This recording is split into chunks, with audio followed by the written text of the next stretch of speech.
Դիանա Գրիգորյանի «Վերջին զանգը» սերիալի նկարահանումները շարունակվում են։ Հեռուստասերիալի ինստագրամյան պաշտոնական էջում հրապարակված տեսանյութերն ու լուսանկարները հեռուստադիտողներին հաճելիորեն զարմացրին, նաև մի փոքր շփոթության մեջ գցեցին, քանի որ նկարահանման հրապարակում էին Սոսի երիտասարդությունը մարմնավորող դերասանն ու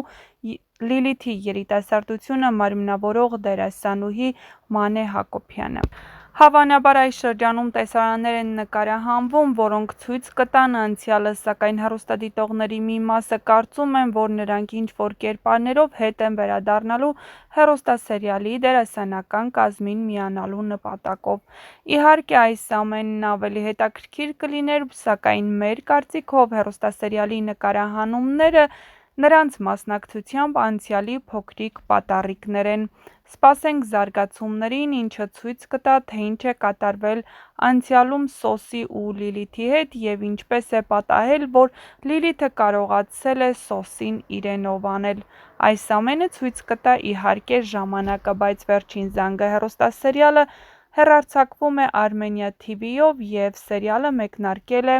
նախորդ տարի և արագ դարձել ամենադիտված հայկական դրամաներից մեկը։ «Վերջին զանգը» պատմում է մի շարք ընտանիքների ու անհատների ճակատագրի մասին, որոնց կյանքը փոխվում է դպրոցական վերջին զանգի առթիվ տեղի ունեցած ողբերգությունից կամ անսպասելի իրադարձություններից։ Սյուժեն ներառում է գաղտնիքներ անցյալից, չբացահայտված սիրային հարաբերություններ, ընտանիքների ներսում լարվածություն, դավաճանություն, վրեժ։ Սերիալը հարուստ է հուզական, սոցիալական և հոգեբանական շերտերով, ինչը դիտողին հնարավորություն է տալիս ներգրավվել և նույնականանալ հերոսների հետ։ Այս հեռուստասերիալի գլխավոր հերոսուհին Աննան է։ Սիրահարված Սոսին, սակայն հետագայում ամուսնանում է Միքայելի հետ։ Սոսն անցյալի սեր է Աննայի համար, որը վերադարձել է տարիներ անց։ Միքայելը Աննայի ամուսինն է, ուժեղ, բայց խիստ մարդ։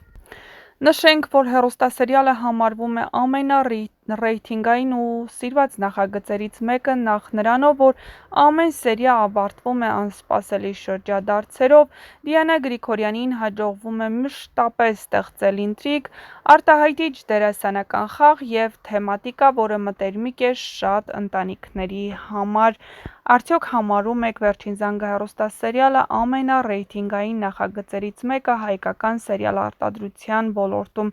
Գրեք նաև, թե ինչ եք կարծում, ինչն է նպաստել, որ յուրաքանչյուր օր ռեկորդային թվով դիտումներ գրանցվի ինչպես YouTube-ում, այնպես էլ սոցիալական այլ հարթակներում, և արդյոք հասցրել եք դիտել այս սերիան, ինչ եք կարծում, Աննան Սոսի թե Միքայելի հետ կլինի հեռուստասերիալի ավարտին, քանի որ օրեր առաջ Դիանա Գրիգորյանը սոցիալական ցանցի իր էջերում, մասնավորապես ինստագրամի իր էջի սթորի բաժնում, ուր ցանկացած տեղեկատվություն հասանելի է միայն 24 ժամ, ինչից հետո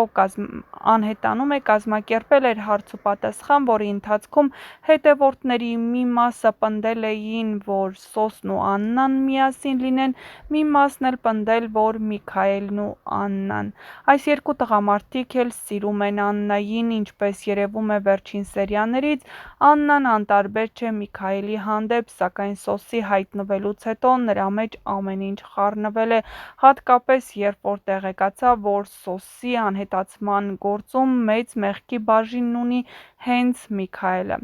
Արդյոք պարզելուց հետո, թե ինչ է կատարվել իր հարազատ դստեր հետ, կկարողանա մնալ Միքայելի կողքին ու շարունակել ապրել, ասես ոչինչ չի եղել։ Դե ինչ, գրեք ձեր կարծիքները, սպասեք նոր տեսանյութերի, իսկ նոր տեսանյութերը հաստատ չեն ուշանա, նրանք լի են լինելու բազմաթիվ բացահայտումներով և իհարկե հեռուստասերիալի հետաքրքիր շրջադարձերի մասին պատմող տեղեկատվությամբ։ Գրեք նաև, թե որ կերպարին եք ամենաշատը հավանում այս հեռուստասերիալում։ Նշենք, որ հեռուստադիտողներն ուղղակի հիացած են Սոսին մարմնավորող դերասան Արտաշես Մխիթարյանի խաղով և նրանք ցանկանում են, որպեսզի Արտաշես Մխիթարյանը երկար մնա հեռուստաէկրաններին։ Նրա խաղն ուղղակի հիասքանչ է։ Իհարկե հրաշալի է խաղում նաև Լիլիթի կերպարը մարմնավորող դերասանուհին, Էմմա Մկրտչյանը կարողանում է իր բացասական կերպարի ասելիքն այնպես հասցնել հեռուստադիտողներին, որ հեռուստադիտողների մի մասը կերպարին ու դերասանին չի կարողանում առանձնացնել և երբեմն սիրված դերասանուհին ստանում է բացասական մեկնաբանություններ իր կերպարի մասին։ Իհարկե, պետք է չմոռանանք, որ դերասաններն էլ մարդիկ են ու նրանց անձնական վիրավորանքները տեղին չեն, քանի որ նրանք մարմնավորում են այն կերպարները, որը նրանց վստահել է հեռուստասերիալի ստեղծագործական թիմը, իսկ Էմմա Մկրտչյանը կարողանում է այդ ասելիքը իրապես տեղ հասցնել այնպես, որ հեռուստադիտողները նրա կերպարին ուղղակի ատում են։ Գրեք ձեր կարծիքները, ինչ եք կարծում, նա կարողանում է կերպարի ասելիքը տեղ հասցնել և արդյոք իրական կյանքում էլ կան նման քույրեր, ովքեր ատում են միմյանց և ավելին այնպես են անում, որ մի քրոջ կյանքը դառնա իսկական դժոխք։ Սպասում ենք ձեր մեկնաբանություններին։